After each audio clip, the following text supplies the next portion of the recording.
Hello സുഹൃത്തുക്കളെ, എല്ലാവർക്കും നമസ്കാരം. സോഷ്യൽ മീഡിയയിലും വാർത്തകളിലും ഇപ്പോൾ നിറഞ്ഞു നിൽക്കുന്ന ഒരു ചോദ്യമാണ്, ഖാദർ കരിപ്പൊടി ഇപ്പോൾ എവിടെയാണ്? അദ്ദേഹം ഒളിവിലാണോ? കഴിഞ്ഞ കുറച്ച് ദിവസങ്ങളായി അദ്ദേഹത്തെക്കുറിച്ച് പലതരത്തിലുള്ള വാർത്തകളും ചർച്ചകളും സോഷ്യൽ മീഡിയയിൽ പ്രചരിക്കുന്നുണ്ട്. എന്താണ് ഇതിന് പിന്നിലെ യഥാർത്ഥ സത്യാവസ്ഥ? ഖാദർ കരിപ്പൊടി ഒളിവിലാണോ? അതോ ഇതൊക്കെ വെറും വ്യാജ പ്രചരണങ്ങളാണോ? നമുക്ക് ഈ വീഡിയോയിലൂടെ വിശദമായി പരിശോധിക്കാം. വീഡിയോ മുഴുവനായി കാണുക. ചാനൽ ആദ്യമായി കാണുന്നവർ സബ്സ്ക്രൈബ് ചെയ്യാനും മറക്കരുത്.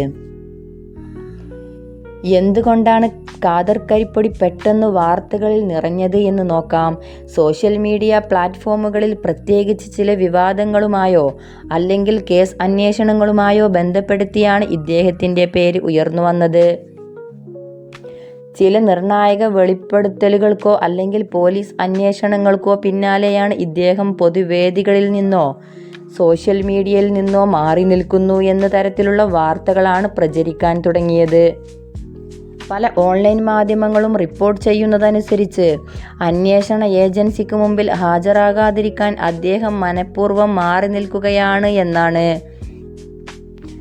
ഫോൺ സ്വിച്ച് ഓഫ് ആണെന്നും സുഹൃത്തുക്കൾക്കോ ബന്ധുക്കൾക്കോ പോലും അദ്ദേഹത്തെക്കുറിച്ച് കൃത്യമായ വിവരമില്ലെന്നും ഉള്ള രീതിയിലാണ് പ്രചരണങ്ങൾ നടക്കുന്നത്.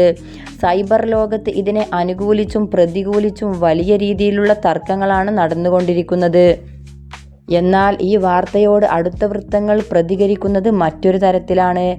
അദ്ദേഹം ഒളിവിലല്ല എന്നും വ്യക്തിപരമായ ചില ആവശ്യങ്ങൾക്കോ അല്ലെങ്കിൽ നിയമപരമായ കാര്യങ്ങൾക്കായി വക്കീലുമായി കൂടിയാലോചന നടത്തുന്നതിന് വേണ്ടിയാണ് താൽക്കാലികമായി മാറി നിൽക്കുന്നത് എന്നുമാണ് ചില റിപ്പോർട്ടുകൾ സൂചിപ്പിക്കുന്നത്.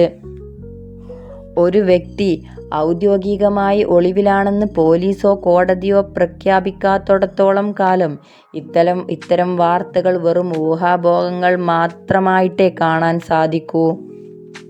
നിയമപരമായ നടപടികൾ പുരോഗമിക്കുമ്പോൾ മാത്രമായിരിക്കും ഇതിൽ ഒരു അന്തിമ വ്യക്തത വരിക. കൂടുതൽ ഔദ്യോഗിക വിവരങ്ങൾ പുറത്തുവരുന്നതുവരെ സോഷ്യൽ മീഡിയയിൽ കാണുന്ന എല്ലാ വാർത്തകളും വിശ്വസിക്കാതിരിക്കാൻ ശ്രദ്ധിക്കുക. ഇതിനെക്കുറിച്ച് നിങ്ങളുടെ അഭിപ്രായങ്ങൾ എന്താണ്?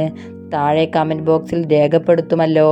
മറ്റൊരു പ്രധാന വാർത്തയുമായി വീണ്ടും കാണാം. നന്ദി, നമസ്കാരം.